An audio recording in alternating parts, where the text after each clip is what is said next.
Good morning, class. Today we're going to be covering the difference between denotation and connotation. So let's start off by defining the words. Can somebody raise their hand and tell me what denotation means?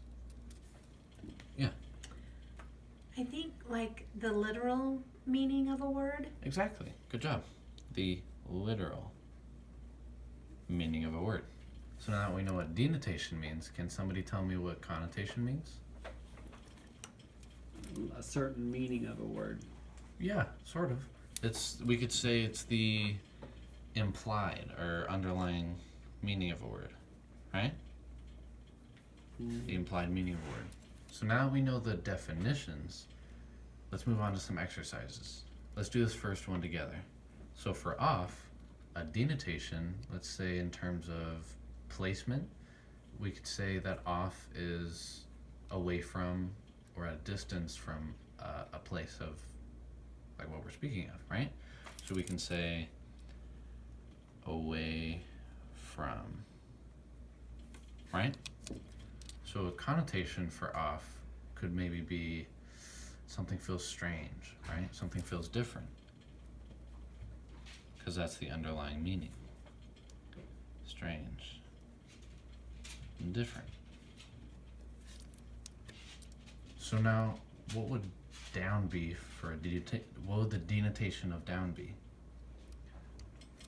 Looking down. Yeah, like looking below, right? You're literally looking below, like a direction. Looking below, or direction, right? So a connotation for down would maybe be sad, right? Susie is sad. Susie is down.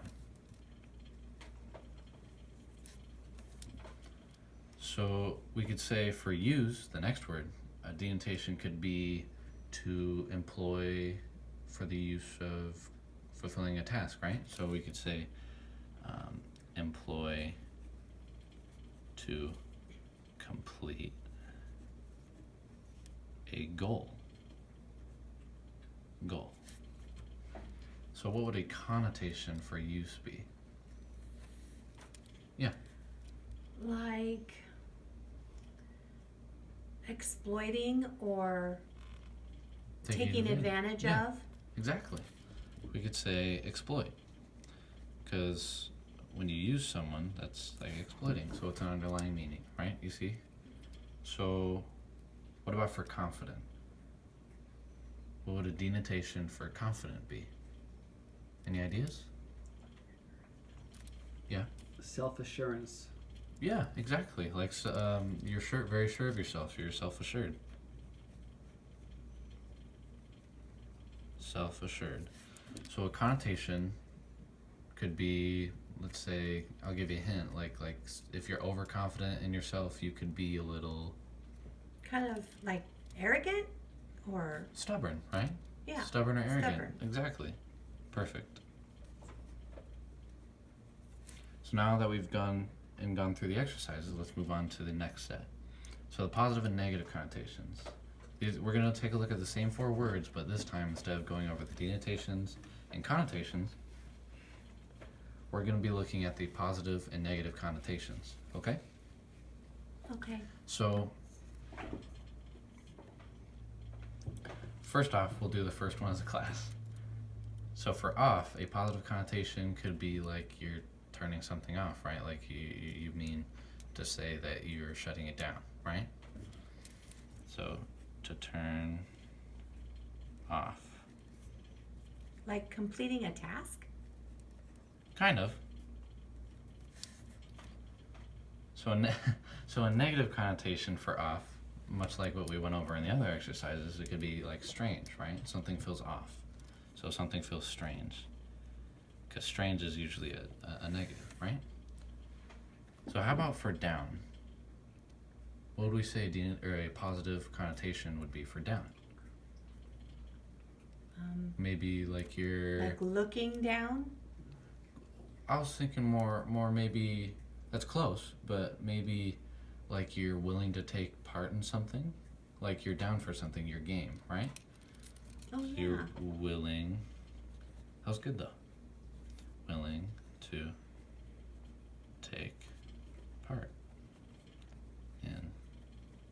something. So how about a negative connotation? I guess much like what we went over in the exercises, sad, right? Someone is feeling down, someone is feeling sad. Sad. So what about for use? What could be a positive connotation of use? Using something to get done. Like for with. your benefit, right? Yes. You benefit from it. Good. Good job, Jared. Oops. There we go. What would a negative connotation for use be? Much like when we went over in the exercises, right? Exploit, or maybe Take it. advantage of. Yeah, exactly. Exploit. Or take advantage of. Good job. So, I think we get the gist here. Do you think we can move on and do this on our own time? Yes. Yes. Yeah. Let's test our knowledge, shall we? So, are these denotations or connotations? We'll do the example as a class. Something feels off here. Is the word off being used as a denotation or a connotation? A connotation, right? Because we're using it as a way to express our feeling, right? Where something feels strange, something feels different. Yes. Oh. Okay. Yeah. So that'd be a connotation. Now let's do these, you guys answer, okay? Letter A. That's old news. Is the word old being used as a connotation or a denotation? Connotation? Yeah, exactly. Because if it was a denotation, we'd be saying it as like it's aging or it's aged. Old. Yeah. Yeah. But in the connotative sense, we're trying to say that it's somewhat irrelevant or maybe even dated, right? Letter B. Put it on the top shelf. Is the word top being used as a denotation or a connotation?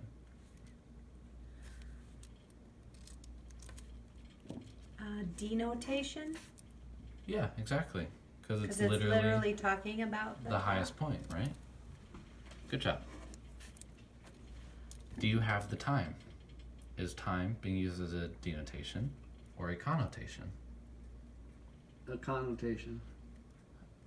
Not quite. Denotation, Exactly. right? A denotation because it because it's literally the time, right? No underlying meaning there. You have nothing on me. Is on being used as a denotation or a connotation? A connotation? Yeah, exactly. Because if we're using it denotatively, we'd be saying like physically something's on the person, right? Yeah. But with connotation, we're implying that you have some kind of leverage over the person. Yeah. Ew, this smells like trash. Is trash being used connotatively or denotatively? Denotation? Close, you'd think. It's a little tricky, but it's actually being used as a connotation because it doesn't actually smell like trash. It's more being trying to convey that it smells bad, right? It doesn't mean literally Oh, trash. It's just, Okay. yeah, you get the picture. Connotation. Last one. You ready? I don't like you poking around here. Is poking being used denotatively or connotatively? Connotation. Exactly. Do you want to know why? Because it's negative. Well, yeah, close. It's, and if it was used in denotatively, poking would mean like poking someone's sides or something, like with your finger or something. But since the connotation, it's to imply that you're investigating into something or you're digging around somewhere. And in this case, it would be negative because it's somewhere you shouldn't be. Oh. Yeah. So now that we've covered all that, we'll split into groups and cover some more tasks. Good job, class.